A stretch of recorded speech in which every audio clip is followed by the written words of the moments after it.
ಹೊರಗಡೆ ಕ್ರಿಸ್ಪಿಯಾಗಿ ಒಳಗಡೆ ಸಾಫ್ಟಾಗಿ ಲೈಟಾಗಿ ಸ್ವೀಟಾಗಿ ಟೇಸ್ಟಿಯಾಗಿರುವಂತಹ ಮುಳುಕ ಯಾವ ರೀತಿ ಮಾಡೋದು ಅಂತ ನೋಡೋಣ.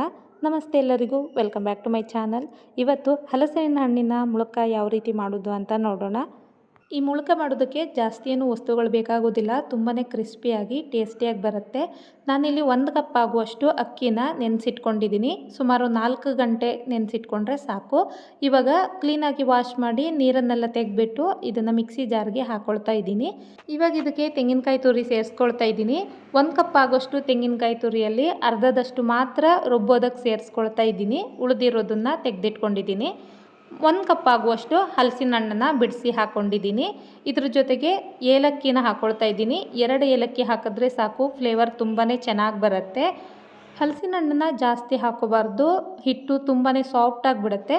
ಹಾಗಾಗಿ ಎಷ್ಟು ಅಕ್ಕಿ ಹಾಕ್ಕೊಂಡಿದ್ದೀವೋ ಅದಕ್ಕೆ ನೋಡಿ ಹಲಸಿನ ಹಣ್ಣನ್ನು ಹಾಕೋಬೇಕು. ರುಚಿಗೆ ನಾನು ಸ್ವಲ್ಪ ಬೆಲ್ಲನ ಸೇರಿಸ್ಕೊಂಡಿದ್ದೀನಿ. ನಿಮಗೆ ಸ್ವೀಟ್ ಎಷ್ಟು ಬೇಕು ನೋಡಿಬಿಟ್ಟು ಬೆಲ್ಲನ ಸೇರಿಸ್ಕೋಬೋದು. ಇದಕ್ಕೆ ನೀರು ಹಾಕಬಾರ್ದು, ಹಾಗೇ ತಿಕ್ಕಾಗಿ ಗ್ರೈಂಡ್ ಮಾಡ್ಕೋಬೇಕು. ನೋಡಿ, ಸ್ವಲ್ಪ ತರಿಯಾಗಿರಬೇಕು. ಈ ರೀತಿ ಗ್ರೈಂಡ್ ಮಾಡಿಕೊಂಡ್ರೆ ನಮಗೆ ಕ್ರಿಸ್ಪಿಯಾಗಿ ತುಂಬಾ ಚೆನ್ನಾಗಿ ಬರುತ್ತೆ. ಇವಾಗ ಇದನ್ನು ಒಂದು ಬೌಲ್ಗೆ ಟ್ರಾನ್ಸ್ಫರ್ ಮಾಡ್ಕೊಳ್ತಾ ಇದ್ದೀನಿ. ಇವಾಗ ಹಲಸಿನ ಹಣ್ಣಿನ ಸೀಸನ್ ಆಗಿರೋದ್ರಿಂದ ಈ ಮುಳುಕ ಎಲ್ಲರ ಮನೆಯಲ್ಲೂ ಮಾಡ್ತಾ ಇರ್ತಾರೆ. ಹಾಗೆ ಮಕ್ಕಳಿಗೆಲ್ಲ ಇದು ತುಂಬಾ ಇಷ್ಟ ಆಗುತ್ತೆ. ಸ್ವಲ್ಪ ಸ್ವೀಟ್ ಆಗಿರೋದ್ರಿಂದ ತುಂಬ ಇಷ್ಟಪಟ್ಟು ತಿಂತಾರೆ. ಇದಕ್ಕಿವಾಗ ನಾನು ಸ್ವಲ್ಪ ಉಪ್ಪು ಸೇರಿಸ್ಕೊಂಡಿದ್ದೀನಿ. ಹಾಗೆ ಆಗಲೇ ಉಳಿದಿರುವಂತಹ ತೆಂಗಿನಕಾಯಿ ತುರಿನ ಹಾಕ್ಕೊಂಡಿದ್ದೀನಿ. ನಿಮ್ಗೆ ಈ ರೀತಿ ಮಾಡೋದಕ್ಕೆ ಇಷ್ಟ ಇಲ್ಲ ಅಂತ ಹೇಳಿದ್ರೆ ನೀವು ಗ್ರೈಂಡ್ ಮಾಡುವಾಗಲೇ ಪೂರ್ತಿ ತೆಂಗಿನಕಾಯಿ ತುರಿನ ಹಾಕೋಬೋದು. ಆದರೆ ಈ ರೀತಿ ಮಾಡಿದ್ರೆ ನಮಗೆ ತಿನ್ನುವಾಗ ಟೇಸ್ಟ್ ಇನ್ನೂ ಚೆನ್ನಾಗಿ ಅನಿಸುತ್ತೆ. ಎಣ್ಣೆ ಸರಿಯಾಗಿ ಬಿಸಿಯಾದ ನಂತರ ಗ್ಯಾಸನ್ನು ಲೋ ಫ್ಲೇಮಲ್ಲಿ ಇಟ್ಕೊಂಡು ನಾನಿಲ್ಲಿ ಚಿಕ್ಕ ಚಿಕ್ಕದಾಗಿ ಈ ರೀತಿ ಮುಳುಕ ಹಾಕ್ಕೊಳ್ತಾ ಇದ್ದೀನಿ.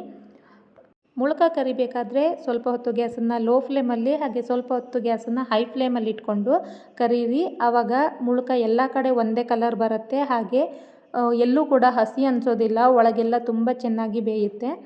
ನೋಡಿ, ಈ ಥರ ಕೈ ಆಡಿಸ್ತಾ ಇದ್ದರೆ ಮುಳುಕ ಎಲ್ಲ ಕಡೆ ಒಂದೇ ರೀತಿ ಕಲರ್ ಬರುತ್ತೆ. ಹಾಗೆ ಇದನ್ನು ಕ್ರಿಸ್ಪಿಯಾಗಿ ಗೋಲ್ಡನ್ ಕಲರ್ ಬರೋ ತನಕ ಕರೆದ್ರೆ ಸಾಕು. ಹಲಸಿನ ಹಣ್ಣಲ್ಲಿ ಜಾಸ್ತಿ ನೀರಿನಂಶ ಇದ್ದರೆ ನಾವು ಹಿಟ್ಟನ್ನು ರೆಡಿ ಮಾಡುವಾಗ ನೀರು ಹಾಕೊಳ್ಳುವಂತಹ ಅವಶ್ಯಕತೆ ಇಲ್ಲ. ತುಂಬಾ ಗಟ್ಟಿಯಾಯಿತು ಅನಿಸಿದ್ರೆ ಮಾತ್ರ 1-2 ಸ್ಪೂನ್ ನೀರು ಹಾಕೋಬೋದು ಅಷ್ಟೇ. ನೋಡಿ, ಈ ಥರ ಗಟ್ಟಿಯಾಗಿ ಹಿಟ್ಟನ್ನು ರೆಡಿ ಮಾಡಿಕೊಂಡ್ರೆ ನಮಗೆ ಮುಳುಕ ತುಂಬಾ ಚೆನ್ನಾಗಿ ಬರುತ್ತೆ. ಹಾಗೆ ಗರ್ಗರಿಯಾಗಿ ಬರುತ್ತೆ. ನೋಡಿ, ಬಿಸಿ ಬಿಸಿಯಾಗಿ ಗರ್ಗರಿಯಾಗಿರುವಂತಹ ಹಲಸಿನ ಹಣ್ಣಿನ ಮುಳುಕ ರೆಡಿಯಾಗಿದೆ. ಮಾಡೋದಕ್ಕೆ ತುಂಬಾ ಈಸಿ. ಇವಾಗಂತೂ ಹಲಸಿನ ಹಣ್ಣಿನ ಸೀಸನ್ ಆಗಿರೋದ್ರಿಂದ ಇದನ್ನು ಟೀ ಟೈಮ್ಗೆಲ್ಲ ಮಾಡ್ಕೋಬೋದು. ತುಂಬಾ ಸುಲಭ, ಹಾಗೆ ಟೇಸ್ಟಿಯಾಗಿರುತ್ತೆ. ಮಕ್ಕಳಿಗೆ ತುಂಬಾ ಇಷ್ಟ ಆಗುತ್ತೆ. ಖಂಡಿತ ಇದನ್ನು ಟ್ರೈ ಮಾಡಿ. ಹಾಗೆ ಟೇಸ್ಟ್ ಹೇಗಾಗಿದೆ ಅಂತ ಕಮೆಂಟ್ ಮಾಡಿ ತಿಳಿಸಿ. Thanks for watching.